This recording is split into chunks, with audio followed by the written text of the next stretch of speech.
नीमच से तुम्हारे मित्र हैं ब्राह्मण नेता, उनका सोशल मीडिया से मेरे पास एक प्रश्न आया था, वो निवेदन, क्या जीवन में गुरु बनाना आवश्यक है और सच्चे सदगुरु की प्राप्ति हो जैसे इंसान को हमें क्या करते रहना चाहिए? गुरु बिना भवन की तरह ही कोई जो इत्यादि को शास्त्र और भगवान के भी जितने अवतार की बात करते हैं, भगवान श्री कृष्ण जी ने सांदीपनि गुरु का आश्रय लिया, आपके बगल में आए और बाद में पार्श्वत मंत्रों के लिए उपमन्यु जी को भी गुरु बनाया, तो पुराण इत्यादि के अनुसार। साथ ही भगवान श्री रामचंद्र जी ने गुरु वशिष्ठ से, गुरु विश्वामित्र से, अगस्त्य जी इत्यादि से कई विद्याओं को ग्रहण किया, सीखा। गुरु का उद्देश्य क्या है बनाने? अज्ञानांधकार का विनाश करके ज्ञान प्रकाश से आप्लावित करने वाला तत्व गुरु है।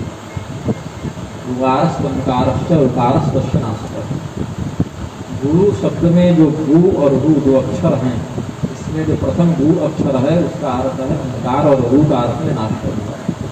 तो शिक्षा गुरु, दीक्षा गुरु इत्यादि भी होते हैं, प्रवज्ञा गुरु भी होते हैं। तो शिक्षा गुरु तो बहुत हो जाते हैं, अलग अलग विषयों के। दीक्षा गुरु में सबसे पहले होंगे यदि ब्राह्मण है जो कि प्रश्नकर्ता, तो जनेऊ जो देंगे, सावित्री के गुरु पहले प्राथमिक गुरु हो जाएंगे। माता और पिता यदि कोई दीक्षा इत्यादि नहीं देते लेकिन वो गुरु हो जाते हैं गुरुता को धारण करने से।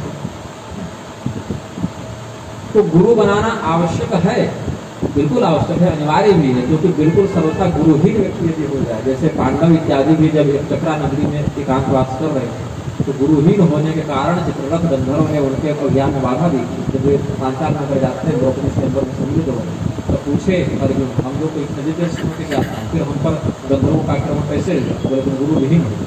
हम मन को फिर उन्होंने अपना पुरोहित बनाया। पुरोहित भी गुरु होता है, पुरोहित भी गुरु होता है।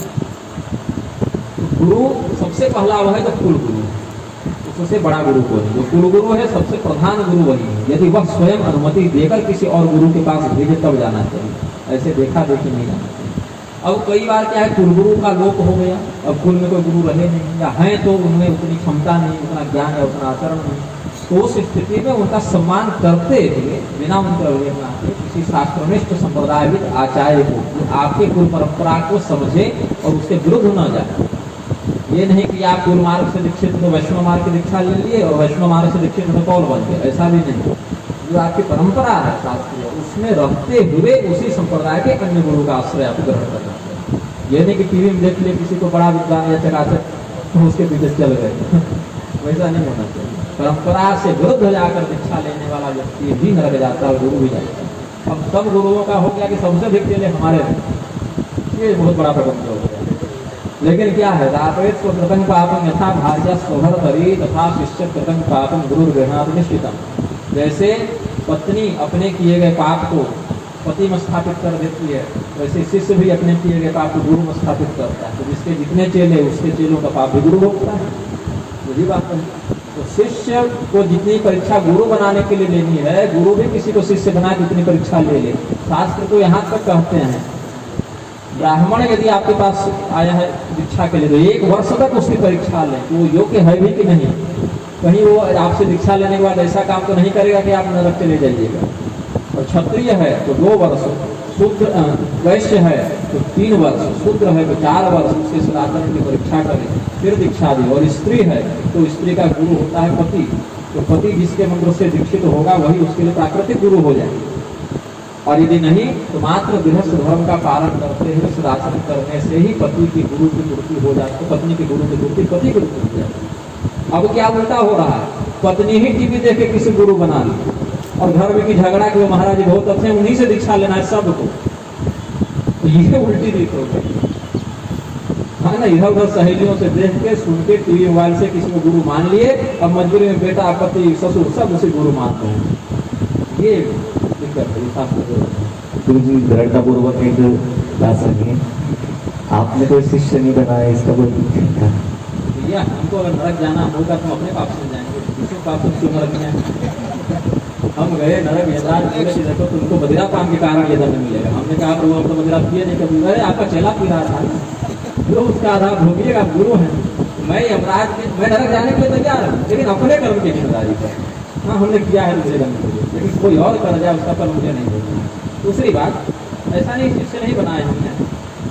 मुझे स्मरण लगभग 25 वर्ष की शारीरिक अवस्था में हमने 8 या 10 वर्ष से बनाया, जिसमें महिला केवल एक है, वो हमारी चाची है, इसीलिए वो भी कोई बाहर की नहीं, हमारे परिवार की, इसीलिए वो भी 8 वर्ष तक उनके सदाचरण की परीक्षा देने के बाद। बाकी आपको जो ज्ञान चाहिए तो बिना दीक्षा के ही किया है, उसमें क्या है गुरु शिष्य का संबंध बनाना है। अब ज्ञान का मैं आपका नाश कर रहा हूँ तो गुरु परवाची हो ही गया। लेकिन ये हाँ, यदि कोई बनना ही चाहता है तो उसके लिए मैंने शिष्य पाठी छोटी सी पुस्तक लिखी है, उनके पास सही गुरु में आ जाए, उसको पढ़ लें, सदाचरण पर स्थित हो जाएं, 1 वर्ष 2 वर्ष उसको करके देख लें, और पहले से ही आप किसी शंकराचार्य रामानुजाचार्य से दीक्षित हैं तो उसी परंपरा में रहें। आपको उस परंपरा के विषय में जो जानना है वो हमेशा ही बता देंगे आप कि आपके संप्रदाय और देवता के अनुसार क्या बताना है, हमसे जुड़कर जानना आवश्यक है। गुरु, मेरे 2 छोटे छोटे प्रश्न थे। एक प्रश्न तो ये है कि जब महाभारत का युद्ध हो रहा था तब श्रीमद् भगवत गीता के उपदेश के दौरान भगवान कृष्ण जो है अर्जुन को विराट रूप दिखाते हैं, और विराट रूप में कहते हैं कि अर्जुन ये जो तू रूप देख रहा है ये आज से पहले ये स्वरूप किसी ने नहीं देखा है। तो फिर जब दुर्योधन की राजसभा में जो उन्होंने स्वरूप दिखाया था वो क्या था, और कुरुक्षेत्र के मैदान में विराट स्वरूप दिखाने के बाद क्या किसी और को भी विराट स्वरूप दिखाया है? और दूसरा मेरा एक प्रश्न ये था कि ये जो हम शब्द सुनते हैं माया, महामाया, योग माया, ये वास्तविकता में क्या होते हैं और क्या इनके कार्य होते हैं? तो इनको मार्गदर्शन चाहेंगे।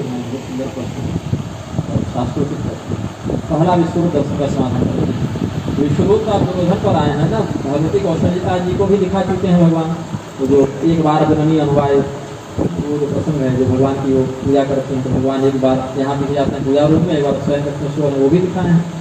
देव यशोदा जी को भी जो मिट्टी खाने वाले प्रसंग वो अभिमुख में दिखा दिए। लेकिन अर्जुन को क्या कहा, तुमने जिस प्रकार का मेरा रूप देखा है उस प्रकार का रूप किसी ने नहीं देखा। अब यशोदा जी को जो विश्व रूप दिखाया उसमें ये मार काट वाला दिखा क्या करते, वो प्रसंग दूसरा था। दुर्योधन को जो दिखाया उसमें अपनी सर्वव्यापकता को दिखाना था। दुर्योधन चुनौती जरा जिसको बांध लो, कैद कर लो कृष्ण को, ये उसकी शब्दावली थी ना। तो दुर्योधन मुझे कैद करना चाहता, और दुर्योधन को पता ही नहीं कि संपूर्ण ब्रह्मांड में मैं व्याप्त हूँ, तो कितनों को कैद करोगे, कहाँ कहाँ करोगे, तुम स्वयं ही मेरे अंदर स्थित हो। यह दिखाने मात्र के लिए, अपने सर्वव्यापी होने के लिए उन्होंने दिखाया। और ये भी कोई जो दिखाया उसमें कोई विशिष्ट और हदा की बात नहीं थी। वो तो भीष्म ने भी उसमें देखा, द्रोणाचार्य ने भी देखा, कृपाचार्य ने भी देखा, और धृतराष्ट्र ने भी भगवान से प्रार्थना की है कि भगवान मैं तो जन्मजात नेत्रहीन हूँ, मुझे कुछ दिखता नहीं और कुछ देखना चाहता भी नहीं, लेकिन बस आपको देखने की इच्छा।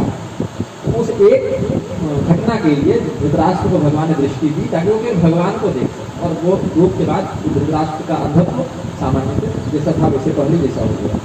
लेकिन ये दुर्योधन को दिखाने का उद्देश्य क्या था, वो भक्त नहीं था, वो ललकार रहा था। तो मात्र अपने सर्वव्यापकता को दिखाने के लिए भगवान ने दिया। विश्व रूप जो अर्जुन को दिखाया, इन्होंने अर्जुन ने स्वयं देखने की इच्छा व्यक्त की है। आपने जो विस्तार से अपनी विभूतियों का वर्णन किया पर हो, विभूति योग 10वें अध्याय में, एवमेव यथातत्व आत्मानं परमेश्वर दृष्ट विख्याते रूप में स्वयं को ये उन्होंने इच्छा व्यक्त की, निवेदन किया भगवान कि आपने जो कहा कि सब जगह मैं हूँ, मेरी इतनी विभूतियाँ हैं, तो मैं उसका एक दर्शन करना चाहता हूँ। तब भगवान ने कहा कि न तुम सुकृते दृष्टु मने नैव चक्षुषा दुष्यं पुराणे चक्षु पश्चिमे योगमेश्वरम। ऐसे चमड़े के आँख से तो देख नहीं पाओगे, तो दिव्य दृष्टि देता हूँ। तो दिव्य दृष्टि में बस 4 आदमी देख पाए, उस आदमी सही शब्द नहीं, 4 व्यक्ति देख पाए। अर्जुन देख पाए क्योंकि भगवान ने दिव्य दृष्टि दी, और संजय जी देख रहे थे क्योंकि वेदव्यास की दिव्य दृष्टि उनको प्राप्त थी, और हनुमान जी देख रहे थे, वो झंडे पर बैठे बैठे बैठा के हाथ से जो हनुमान जी ने गीता पर लिखा तो हनुमान जी देख रहे थे, और खाटू श्याम देख रहे थे वहां पर बैठे बैठे। इनके अलावा किसने देखा भगवान का विश्व? और भीष्म पितामह इत्यादि ने जो विश्व रूप का कहीं संदर्भ दिया है तो नारद इत्यादि के द्वारा उपदिष्ट होने के कारण त्रिकालदर्शी ऋषियों की कृपा थी, वो जानते थे। तो और किसी ने नहीं देखा, तो भगवान जब ये कहे कि इस प्रकार से किसी ने नहीं देखा, मतलब जिस भाव से युक्त होकर तुमने देखा। अर्जुन को क्या हो गया, डरने लगे, अर्जुन भयभीत हो गए। आख्या ही में को भगवान उग्र रूपो, आप कौन है बताइए, मैं आपको देख कर डर रहा हूँ। नहीं प्रजाना में तब प्रवृत्ति, आपके उद्देश्य को मैं नहीं जानता। भय रथ प्रव्यक्तन मनो में, है ना, आपके स्वरूप को देखकर मुझे भय हो रहा है। संजय को भय क्यों नहीं हुआ? संजय भी तो डर के आंख बंद कर सकते थे ना, बर्बरी भी तो आंख बंद कर सकते थे, वो लोग नहीं किए। लेकिन अर्जुन निवेदन किए थे कि आपका दर्शन मुझे इस रूप में विश्व रूप में करना है, और अर्जुन युद्ध से डर रहे थे, मोह बस डर रहे थे, युद्ध करूंगा तो पाप लग जाएगा। अहो बत महत्तापम करतुम व्यवसिता वयं यद राज्य सुखलोभेन हन्तुम स्वजनमत्तता। वो पाप से डर रहे थे, उनको युद्ध में पाप का भय लग रहा था। तो भगवान ने दिखाया कि निमित्त मात्रं भविष्य मया हताश्रम जन्मार्ग में दिखता। जो लोग थे बाकी वो मार दिए गए मेरे ही द्वारा। जो भीष्म द्रोणम जय प्रथम कर्णन रथान्या नदियों रवियान, जो भीष्म द्रोण कर्ण इत्यादि हैं, जयद्रथ इत्यादि, वो मेरे द्वारा मार ही दिए गए, मैं साक्षात काल हूँ। तो तुम ये मत सोचो तुमको कुछ लगेगा, तुम निमित्त मात्र केवल बन जाओ, और तुम नहीं भी लड़ोगे। हृदय विक्रांत भविष्य सर्वे ये स्थिता के योधा, तुम नहीं भी लड़ोगे और बाकी बच जाएंगे, ऐसा नहीं है। युद्ध तो होगा ही होगा, तो तुम उसमें कर्तव्यच्युत न हो जा। इस प्रकार से उसके कर्तव्य को बचाने के लिए, अर्जुन को कर्तव्यनिष्ठ बनाने के लिए भगवान ने स्वरूप युद्ध वाला दिखाया कि सब राजा हमारे मुंह में आकर घुस रहे हैं। यथा प्रदीप्तं ज्वलनं पतंगा विषंति नाशाय संभवेगा तथैव नाशाय विषंति लोकास्तवापि प्राणि समृद्धवेगा। तो ये राजा उनके मस्तक में मुंह में आकर घुस रहे हैं, भगवान के लपलपाते जीव से भगवान उनका भक्षण कर रहे हैं। दष्टा कराला निजते मुखानि दृष्टैव कराला रसनिधान। ये सब अर्जुन जिस भाव से, जिस रूप का, जिस उद्देश्य से दर्शन किए हैं, तो किसी और को प्राप्त नहीं हुआ। माया, माया शब्द का बहुत अलग अलग अर्थ शास्त्रों में वर्णित है। माया उसको कहते हैं जो काल्पनिक हो, अघटन घटना प्रतिजसी माया। जो घटना वास्तव में घटित नहीं हो रही है, किंतु आपको लग जाए कि यह घटित हो रही है, वास्तव सत्ता उसकी न हो, वास्तविक अस्तित्व उसका न हो, किंतु वह घटना आपको भ्रम में प्रतीत हो रही है। भ्रम के कारण आप असत्य को ही सत्य मान लें, वह माया है। महामाया क्या है? ये सब जितनी मायाएं हैं, लौकिक, दैवी, आसुरी, ब्राह्मी, ऐन्द्री, वैष्णवी, माहेश्वरी, प्राजापति, ये सब जितनी माया हैं, इन सबों से भी जो परे है, इनकी नियंत्री है, ये जो माया, महामाया है। महामाया हरे शेषा या समूह जगत, जो संपूर्ण जगत को मोहित करे। कोई जादूगर आपको मोहित किया, वो जादूगर की माया हो गई।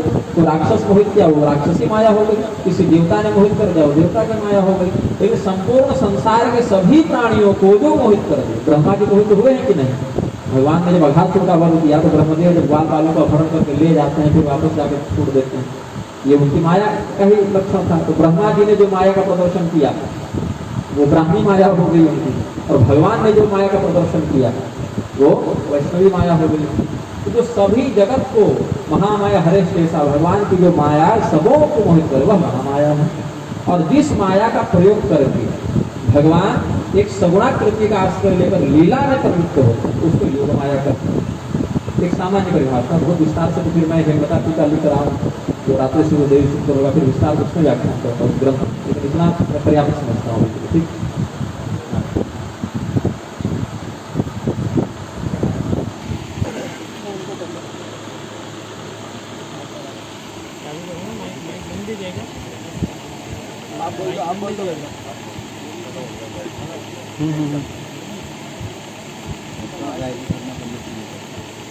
प्रणाम गुरु जी।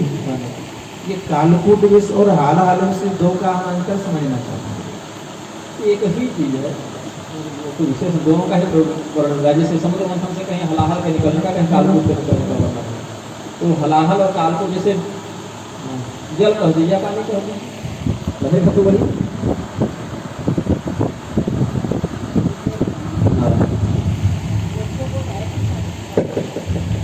इस पर हमने कल बहुत विस्तृत व्याख्यान किया था, जो वेदाधिकार पर हमने चर्चा की थी। वेदाधिकार पर जब चर्चा की थी तो उस पर हमने समाधान किया था, कोई गायत्री खोली, कोई भी वैदिक साधना हो, उसको करने का अधिकारी बस 3 ही व्यक्ति हैं, ब्राह्मण, क्षत्रिय, वैश्य, पुरुष। यदि अधिकतम 16, 20 और 24 वर्ष की अवस्था से पहले अपने शाखा सूत्र के विधान से उपनयन यज्ञोपवीत युक्त हो गए हो, उसका पालन निरंतर करते आ रहे हो, तभी किसी भी प्रकार की वैदिक साधना में अधिकृत है, अन्यथा नहीं। हाँ, अभी बहुत कुछ करेंगे, क्या है, और फिर अभी बहुत कुछ कर रहे जो मनुष्य लोग नहीं कर सकते, लेकिन वो धर्म से मतलब नहीं छोड़ देना चाहिए, बल्कि अधर्म है। आपको खाने के लिए भोजन नहीं मिलेगा तो निष्ठा थोड़े खाएंगे।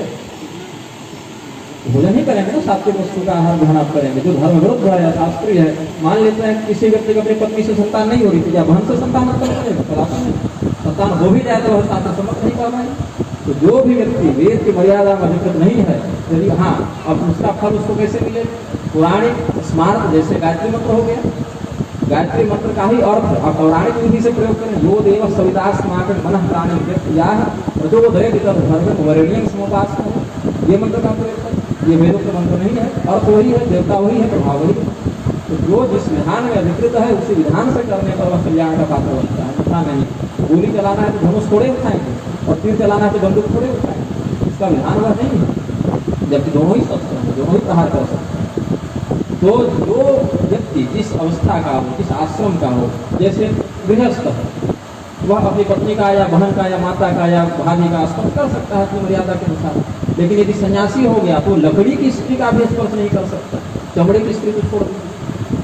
और पैर से पदापि जो दिन नए स्पृशे उगती है न स्पृशे दारवी होती, ये लकड़ी की स्त्री का भी सन्यासी स्पर्श नहीं करे, ये उसका विधान है। लेकिन वही व्यक्ति जब गृहस्थ घर में था तो अपनी पत्नी का स्पर्श करता ही था, वो उसके लिए विधान अधिकृत था। तो जो जिस वर्ण का है, जिस आश्रम का है, जिस लिंग का है, जिस अवस्था का है, जिस संप्रदाय का है, तो उसी के अंतर्गत आकर कल्याण को प्राप्त कर सकता है। यदि रेल को आप खेत में दौड़ा दें तो विपत्ति होने से कहीं लक्ष्य नहीं पहुंचेगा, उसको अपने मार्ग पर स्थित रहना है। भगवान ने क्या कहा? स्वकर्मणा गतिमान, जो परम पद निषाद राज को और केवल को मछली मार कर नाव चला के मिल गया, वही पद वशिष्ठ जी को यज्ञ और अग्निहोत्र करके मिला। धर्मव्याध कसाई के जाति थे, लेकिन रैदास भी शूद्र वर्ण के सरकार पे जाते थे। लेकिन क्या तुलसीदास से भी कम संत मानते? बिल्कुल नहीं। तुलसीदास और रैदास से तुम समान भाव से देखते हैं, क्योंकि दोनों ने अपने अपने कर्म में कर्मयोग का आश्रय लिया। भगवान ने क्या कहा? अपने कर्म से हमारी पूजा करो, तब वो हुआ संतुलन। चाहे जहाँ भी जन्मे, जिस भाषा में, जिस शरीर का आश्रय ग्रहण करें, शास्त्रोक्त विधान से चलेंगे तो कोई भी कर्म आपको भगवान तक पहुँचा देगा। यहाँ धर्मव्याध कसाई होकर भगवान को प्राप्त कर दिए, सदन कसाई क्या किया? ब्राह्मण तो बिल्कुल नहीं। अपने कर्म में निष्ठा रखे, अपने शास्त्र विधान कर रहे तो संत भी हुए, भगवान के भक्त भी कहलाए, और सबों लोगों में समान रूप से उनका आदर है। लेकिन जो बेपट्टी हो गए, ऐसे ब्राह्मण कुल में उत्पन्न होकर फिर रावण जो है स्वकुल ही माने जाएंगे, क्या उनकी कोई प्रशंसा करेगा? क्षत्रिय कुल का दुर्योधन क्या प्रशंसित हो गया? नहीं। तो जिसका जिस धर्म में, जिस मंत्र में, जिस कर्तव्य में, जिस आचरण में अधिकार शास्त्र ने निश्चित कर दिया, उसमें रहकर ही वह व्यक्ति कल्याण को प्राप्त कर सकता है, यदि वह कल्याण चाहता है तो। बाकी मनमाने को कुछ भी कर, थोड़ी कठोर शब्दावली लगेगी, लेकिन मेरा उद्देश्य शिक्षा देना है, मनोरंजन करना नहीं है।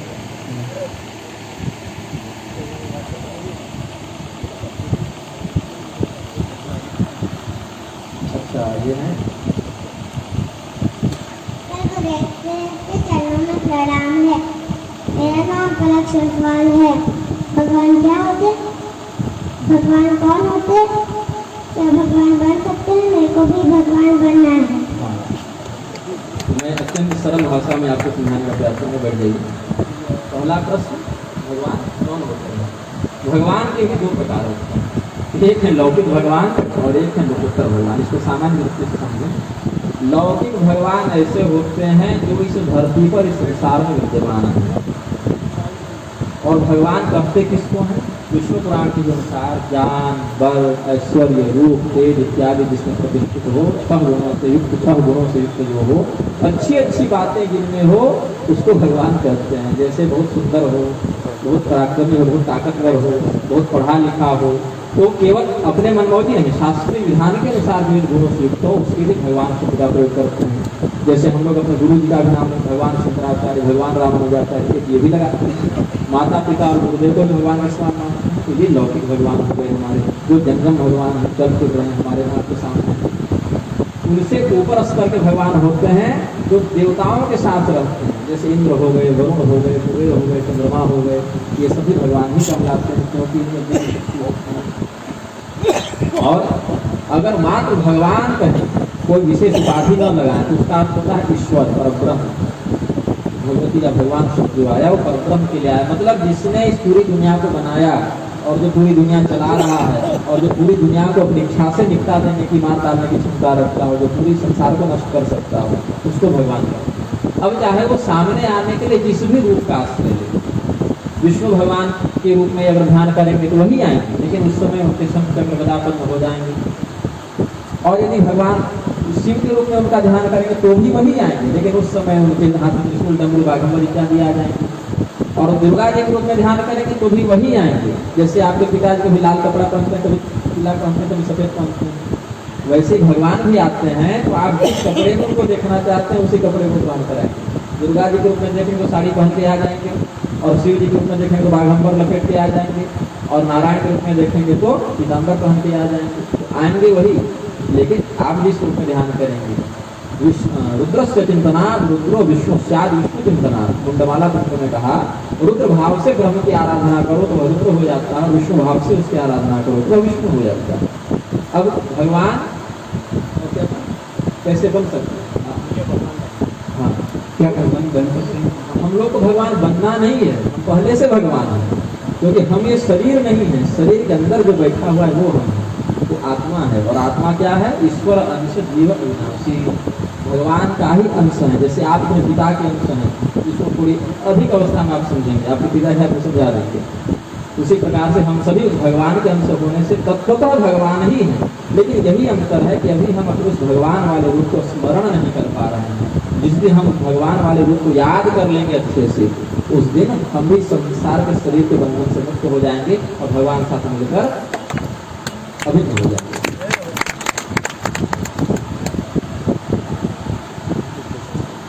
ओम नमो नारायण। अब इस बात आप घर में अपनी भाषा से समझा दीजिए। आज कथा के गति दिवस